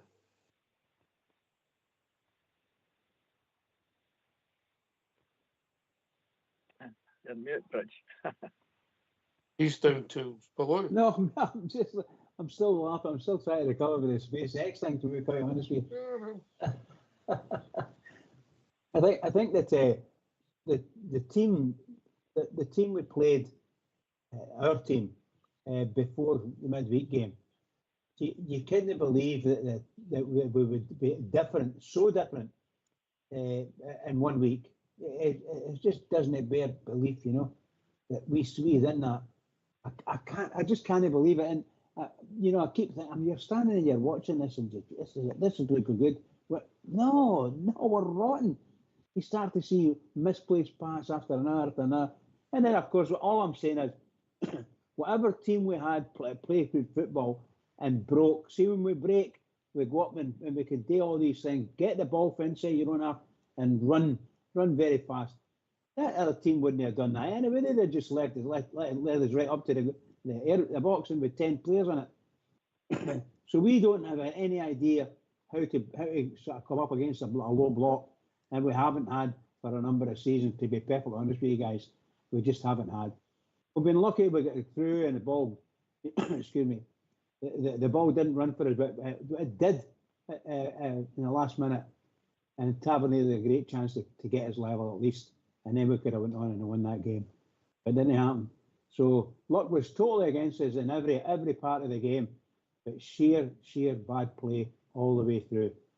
Poor play. Aye. What I sometimes get annoyed with is the players they get off scot-free really below, don't they? Aye, a good point you make, guy. I agree with that. You're right. And I think sometimes, to a certain extent, and this is maybe for my argument about being a confidence thing, is that the managers participate in it because they don't want to criticise the players, because then they've got the job of picking them back up after slating them publicly. But sometimes I think some of these guys need it. My opinion about Sunday was we had a lot of players doing things that they really normally didn't do quite so badly. I mean, there was guys making terrible. I thought Diamondi was probably one of the worst in the park. I thought some of his passing that day was, from the very beginning, it was like he was getting himself into trouble all the time, and his passing was out the park. So there's certain players that normally aren't really quite as, they're not that bad at passing, they're not that bad at distributing the ball. There was so many of them doing it. And I couldn't understand it. But again, what you're saying is correct, that the players they get away with it, they get protected. But I think it's possibly just because, not an ego thing, I just think it's counterproductive if the manager comes out and rips into him. But I think as far as Sunday's concerned, I would have ripped into the whole team. I might have made an exception for the goalkeeper, but I know some people would disagree because he missed that. He didn't get that save. But I would probably have had a right good go at the team, and maybe publicly, and stated a few home truths. And see what you're saying earlier on about the contracts and things like that. I was thinking about it. You used to do appearance money, and you used to get win bonuses and things like that. Maybe they should start introducing that sort of stuff again. Because if you're not in the team, you're not getting appearance money. And if you're not in the team, you're not getting a win bonus. So maybe that's what they should start doing. Saying, right, okay, you do that for strikers, that they're all going to be as greedy as hell, so there's not going to be any passing done. They're all going to be shooting from everywhere. But maybe that's the solution. Maybe that's something we need. But no, again, I agree with the players. There's no doubt about it. They get away with it, and like you say, that was a shameful display on Sunday. Absolutely dreadful. Yeah. Listen, obviously, tomorrow we're going to have the press conference, and that's going to, for the Hearts game, and you can just see it's got car crash written all over it, if I'm honest, GB, yeah. Mm-hmm. And the manager, he's going to get asked to be his position. How would you handle that if you were come on? What would you say? But he's whatever he does say, Ox, there's none of it going to be the right answers. And like you say, there's going to be zero talked about the game at the weekend. So much as it's a Rangers Hearts press conference, it's all going to be Clement, and it'll be about, have you talked to Patrick Stewart, have you talked to the board, has the board give you reassurances? anything that comes back for that says, I have had reassurances, there's nothing to worry about, it's just going to ignite the fans again. And what I say is, we said earlier, a defeat, then it's just got to reignite it. But even a draw now, Ox, any draws is even worse. It's just got to keep, what I say, igniting it all the time for Clermont. And this is where I'm back with you. I think they've got to pull the trigger, and they've got to get maybe a caretaker in at the end of the season just to see it out. And then between now and the summer, they talk to their main target, a manager. And maybe, Ox, you're talking about money earlier. Maybe that's where the serious money needs to get spent. Maybe we need to spend it on a right proper manager, a right proper coach to come in for once. Because let's face it, as much as Gio was kind of a novice as well. Gerrard was a novice. Beale was definitely a novice. Gio would manage Feyenoord, mate. They're a big club, yeah. But no, like, I say, no massive Ox. Are you going to say they're not a big club, mate? They've won the European Cup, mate. They've got a stadium a similar size to us. They're a massive football club, mate. I get that, Ox. I just don't think I think we should be looking for Premier League level. You know what I mean? I think we should be pushing the boat out and getting a right proper coach in for once. Somebody that's got a bit of know-how about the British leagues and stuff like that. I don't disagree that I would go British, mate. I would go British, yeah. Mm-hmm. Yeah, that's what I'm probably getting at. I'm probably being, what I say, shooting the moon about Feyenoord there. But I mean, let's be honest, mate. They're a big club, you know. And I know they're a team because what I mean maybe is his CV, Ox. I mean with Gio's CV, he's not been a manager long, and I think maybe we need a bit of experience behind us for our next manager. Clermont, again, he's got titles as well. We could argue that point, but again, it's experience in European leagues. They're all nicey, Ox. You know, it's British football's a total different story. The British, I understand that. I think that's my rationale as well. Bob, Jim? Well, I mean, you look at things, I mean, you're right about Feyenoord. I think you won the double at Feyenoord, I'm not sure. Anyway, talking about managers, I'm not saying Philippe Clermont's a bad manager. I mean, he's got form, as you said there, but he might be, he's probably, and in fact, I think he is at the wrong club, probably in the wrong country.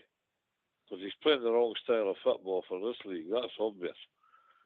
And when we get somebody in, and let's be honest, there is a managerial change on the horizon, we all ken that, even Philippe Clermont kens that. We must get it right, get it correct. And yes, I agree, Ox, I would go British. Because we're a British club playing in a British league, so we must go British. Get somebody, but who? I don't know, and I don't think there's one Rangers fan who can tell you who. Oh, I've got a name, mate. I've got a name. Well, spill the beans. Okay. No. Well, there you go. Get them thinking below, huh? I'm not going to force it. I'm wondering, when are you going to spill the beans then? You have to build it up, don't you? We have to wait till the time's right. We have to wait till the time's right, yeah. It's like a soap opera on here, so you don't get all at once, do you? You know what I mean? No. Let's just say, he's a British manager, and his Christian name starts with S. There you go. There's him.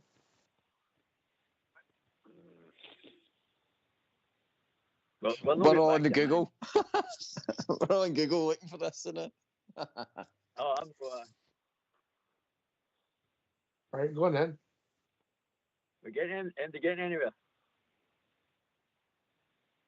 Go on then, boy. No, we're not taking steps backwards, so we're not talking about Steven Gerrard, that's for sure. I never said that, did I?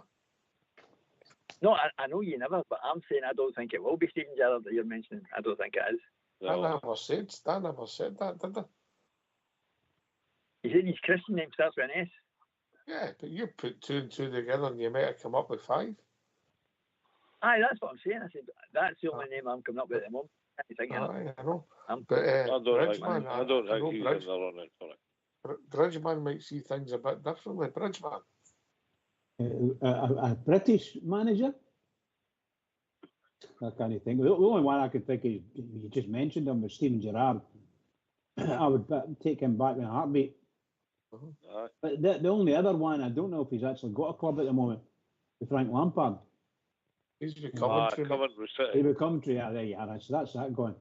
There will be others. That's what we should say, Clement to Coventry.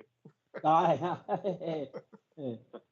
Well, you know, I personally think, and I don't know what situation with Steven Gerrard, but I was one of the guys that was there to welcome him to Ibrox, and I would go back there to welcome him to Ibrox again, because he had a lot going for him coming to Rangers, and Rangers had a lot going for us when he was there, and he got his 55. I can't have any problems with that. I'm not saying he's the greatest manager in the world, because he might never make a right good manager, but I think he would do a job for us. That's what I think of it.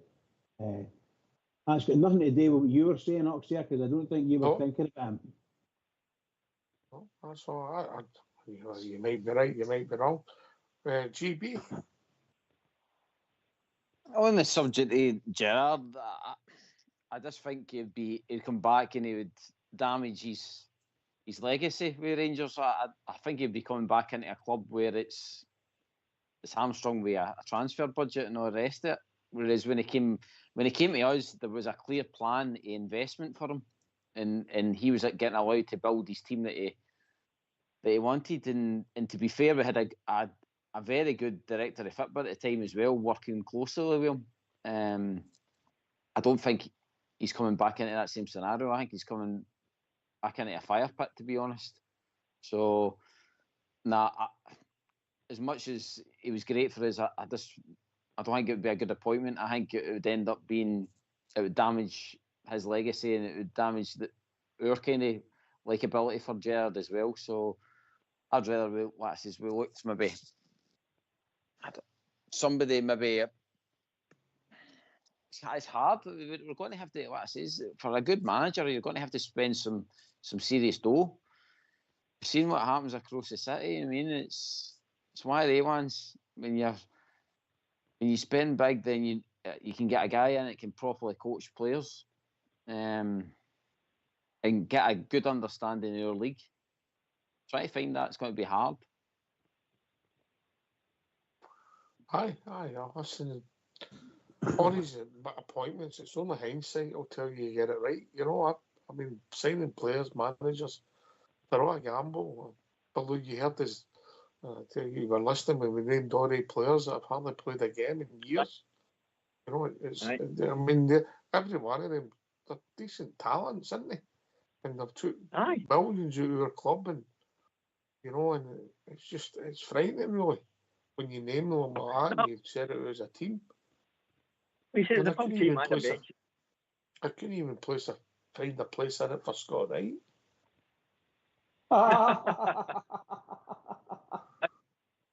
Very good. Forgot about him. But I think, you know, see, Steven Gerrard, if he get that job too early in his career to a certain extent, I think Steven Gerrard, personally, I don't think he believed enough in himself, because he kept on talking about Mickey Beale and all that sort of stuff in the backroom team, and how he was more or less just the guy that ran the team. He was trying to put the praise on them for some of the things that were going on. I think if he'd have believed, not because the players weren't there for Mickey Beale, they weren't there for anybody else, they were there for Steven Gerrard who was there. And he lifted their spirits and he lifted their belief in themselves when Steven Gerrard picked him and brought him into the club. I think if he came, I would take him back tomorrow, because I think if he came back, he's not going to have Beale at his back, and he's been through some harsh learning curve. He had a hard time at Aston Villa, but that was I think Beale was there then, and then he went abroad and so on and so forth. And he's had a really hard time since then, and it's maybe made him grow up a wee bit in managerial terms. And I think he'd be a different person, and he's been through this fire, and he knows what's expected. And I think he actually loved his time up here. I reckon he'd be probably quite a decent appointment, and I would give him an opportunity because he was a real football player, and that's the one thing about him. I know Clement was, but centre half's a centre half. Sorry, Bridge, but it's just like I think he would probably do a job for us. So it's a relatively good call, and I think he would deserve a bit of confidence. And the players would be, well, you know what players are like when they meet icons. They're only football players. When they look up and they see Steven Gerrard, they probably loved him when they were kids themselves. So when they walk in, if he walks into the dressing room tomorrow, that would probably be a very different atmosphere in there. Probably a different experience. And that was the big mistake they made when they gave Beale the job. If they thought he was going to have the effect, when he walked in with Gerrard, most people would go quiet and they would listen because Gerrard was there. Michael Beale walked in himself, and especially with the guys. That was the board's criticism. The two guys they let come in, is nothing against them as individuals, but the two guys who walked in as his assistants, how was that allowed to happen? Yeah, the people who done that, it was some error, and we paid a heavy price for it. You know. Anyway, we've reached that time of the evening. Last word for your good self, Bob G. Great discussions tonight. We're not in a good place, are we? And we're just going to have to get into a better place. We'll just have to turn Rangers Road back to winning trophies again, back to being a consistently league challenging club or league winning club. And it's a big ask and it's a big job.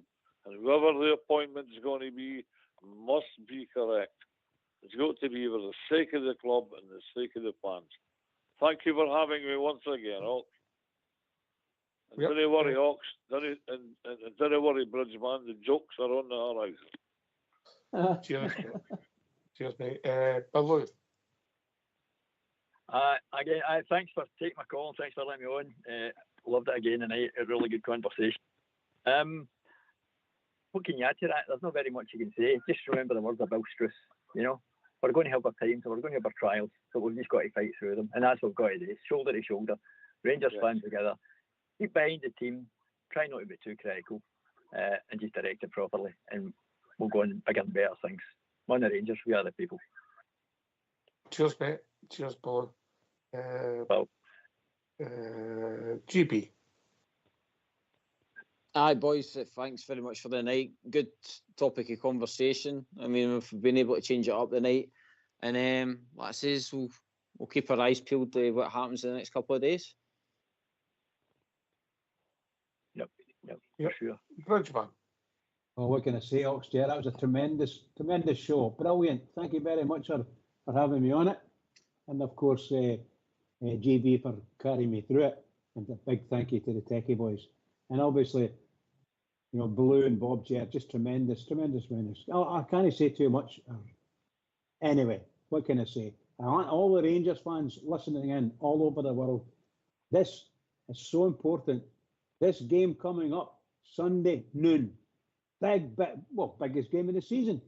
And what impact that's going to have, you know, it's got to be a 1-0 win for at least, a 1-0 win at least for Rangers. That's what Bridgeman's going for. We've got to win. Come on, Rangers, let's do it.